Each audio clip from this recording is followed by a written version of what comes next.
इससे पहले हमने संज्ञा के बारे में मालूमात देखी है। तो प्यारे बच्चे, अभी हम देखते हैं सर्वनाम। सर्वनाम और उसके प्रकार कौन कौन से सर्वनाम होते हैं। तो पहला प्रकार है प्रथम। देखिए, पुरुषवाचक सर्वनाम, निश्चयवाचक सर्वनाम, अनिश्चयवाचक सर्वनाम। 4 नंबर निजवाचक सर्वनाम, प्रश्नवाचक सर्वनाम, संबंधवाचक सर्वनाम। तो इस प्रकार यह 6 प्रकार हो गए। तो एक एक करके हम अभी देखते हैं कौन कौन से 6 प्रकार, क्या क्या इसके अंदर आ जाता है। तो पहली बात मैं आपको समझाती, पुरुष का मतलब क्या होता है। स्त्री और पुरुष ऐसा नहीं है। तो भाषा के व्याकरण के अंदर यह मैं आपको पुरुष समझाती। अंग्रेजी में सिंगुलर और प्लूरल जो होता है, एक वचन, मराठी में अनेक वचन, हिंदी में एक वचन और बहुवचन। तो यहाँ पुरुष, प्रथम पुरुष जो होता है वह एक वचन में, हिंदी में मैं आता, अंग्रेजी में I आता है।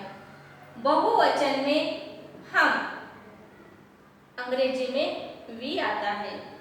द्वितीय पुरुष में you, हिंदी में तू आता है और अंग्रेजी में you, हिंदी में तुम, अंग्रेजी में you। तृतीय पुरुष में यह, वह, यह शब्द आते हैं और वे, आप बहुवचन में आ जाते हैं, इट और दे। बात समझ में आ गई। अंग्रेजी में मैं आपको बताती, I, we, you, he, she, it and they. फिर देखिए मराठी में मी, आम्ही, तू, तुम्ही, तो, ती, ते, हे, क्या, ही। बात समझ में आ गई। तो इस प्रकार इसे पुरुष कहा जाता है। प्रथम पुरुष एक वचन बहुवचन, द्वितीय पुरुष एक वचन बहुवचन, तृतीय पुरुष एक वचन बहुवचन। यह पुरुष व्याकरण की भाषा का भाग मैंने आपको अच्छी तरह से समझाया है। आप बार बार वीडियो देखो, समझ कर ले लो। तो बोलने वाला जो रहता है उसे वक्ता कहा जाता है। सुनने वाला जो रहता है उसे श्रोता कहा जाता है। और देखने वाला जो होता है वह प्रेक्षक कहा जाता है। देखो, वक्ता, बोलने वाला व्यक्ति जो होता है वह अपने नाम के बदले मैं और हम ऐसे सर्वनाम का प्रयोग करता है। वह मैं और हम को प्रथम पुरुषवाचक अपने भाषण में या अपने भाषा में प्रयोग करता है। तू और तुम मध्यम पुरुष, तू और तुम मध्यम पुरुष, यहाँ द्वितीय का मतलब है मध्यम, मध्यम पुरुष भी कहा जाता है। और यह द्वितीय पुरुष में, मध्यम पुरुष में आपको व्यक्ति या वस्तु के बारे में बात की जाती है, बात हो रही है, उसके बदले में वह, वे और ऐसे शब्द सर्वनाम का प्रयोग किया जाता है। वह व्यक्ति होता है तो वह और तो कहा जाता के बदले में वे कहा जाता है। इस प्रकार अन्य व्यक्ति के बारे में जब हम नाम के अलावा, नाम के सिवाय जो शब्दों का प्रयोग करते हैं उसे क्या कहते हैं, पुरुषवाचक सर्वनाम कहते हैं। अभी देखिए, सर्वनाम के भिन्न भिन्न कारक रूप होते हैं। जैसे मैंने आपको संज्ञा के बारे में बताया कि हमें जैसे चाहिए वैसे हम प्रयोग करते हैं वाक्यों में। वैसे मैं का यहाँ मुझे हो जाता है, हम का हमें हो जाता है, तुम का तुम्हें हो जाता है। वह का उसे हो जाता है, वे का उन्हें हो जाता है, ऐसे शब्द बदल जाते हैं, उसका प्रयोग हो किया जाता है। तो यहाँ इस प्रकार पुरुषवाचक के बारे में हमने देखे हैं। तो आगे देखते हैं निश्चयवाचक। निश्चयवाचक में क्या आ जाता है, देखिए निश्चय, निश्चय का मतलब है क्या, जिस सर्वनाम से वक्ता के पास, बोलने वाले के पास या दूर, नजदीक या दूर, बात समझ में आ गई, पास या दूर के किसी व्यक्ति के बारे में या वस्तु के बारे का, वस्तु का जो बोध होता है, किसके बारे में ये बोल रहा है, यह हमें पता चलता है, उसे निश्चयवाचक सर्वनाम कहते हैं। मैं आपको बता देती कि वह मेरा मित्र है, वह मेरा मित्र है, वह मेरा मित्र है, बहुत दूर है, वह मेरा मित्र है। वे अच्छे शिकारी हैं, वो अच्छे तरह से शिकार करते हैं। यह बड़ा आज्ञाकारी है, यह बेटा बहुत आज्ञाकारी है, यह सेवक बहुत आज्ञाकारी है। यह निश्चय, जिस वाक्यों से आपकी खातरी हो जाती है कि 100% ये सही है, यह निश्चयवाचक। और निश्चयवाचक में मैं कल आपके घर आऊंगी, पता नहीं, निश्चय इसमें नहीं है, खातरी नहीं दे सकते।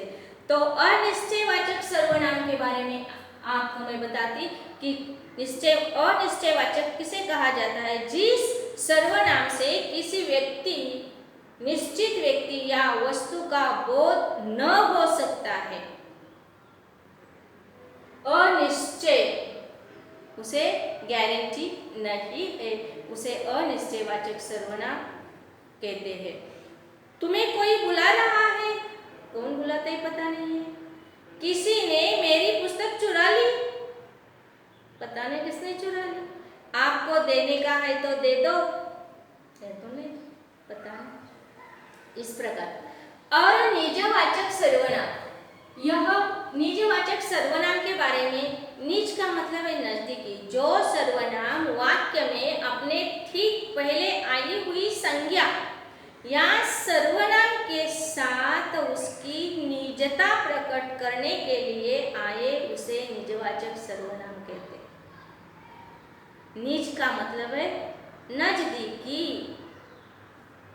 ये मेरा भाई है, ये मेरा चचेरा भाई है, इस तरह से। बात समझ में आ गई। जो सर्वनाम वाक्य में अपने ठीक पहले हुई आई है, रमेश खेलता है, वह अच्छा खेलता है। रमेश संज्ञा, वह रमेश के बदले आया हुआ सर्वनाम, वह निजवाचक सर्वनाम। मैं खुद उनसे मिलूंगा, वह स्वयं यहाँ आएगा। इस काम को तुम अपने आप कर सकते हो, ऐसे वाक्य इसके अंदर आ सकते हैं। संबंध वाचक सर्वनाम, संबंधवाचक, संबंध का मतलब है दो वस्तु, दो व्यक्ति या कोई सुनने वाला बोलने, दो के अंदर संबंध। वाक्य में आए हुए दो सर्वनामों में से जब एक सर्वनाम की विशेषता बताने के लिए दूसरे सर्वनाम की सहायता ली जाती है, तब विशेषता बताने में सहायता करने वाले सर्वनाम को संबंधवाचक सर्वनाम कहते हैं।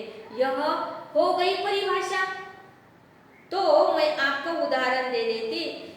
हृदय वही है जो उदार है, हृदय वही है जो उदार है। उन्होंने हमारी मदद की जिन्हें हम जानते ही नहीं थे। ऐसे उदाहरण इसके अंदर आ सकते हैं। और आखिर का पांचवा जो भाग है वह है प्रश्नवाचक सर्वनाम। प्रश्नवाचक सर्वनाम किसे कहते हैं, इसकी परिभाषा मैं बताती। जिस सर्वनाम किसी के बारे में पूछा जाए, प्रश्न पूछा जाएगा, कौन, कहाँ, कैसे, कहाँ से, उसे प्रश्नवाचक सर्वनाम कहते हैं। यह पत्र किसने लिखा है, यह किताब किसने रखी, इस थैली में क्या रखा है, यह थैली कौन लेकर गया था। बात समझ में आ गया।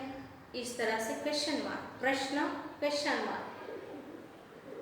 तो यहाँ इस प्रकार सर्वनाम के हमने 6 प्रकार देखे हैं।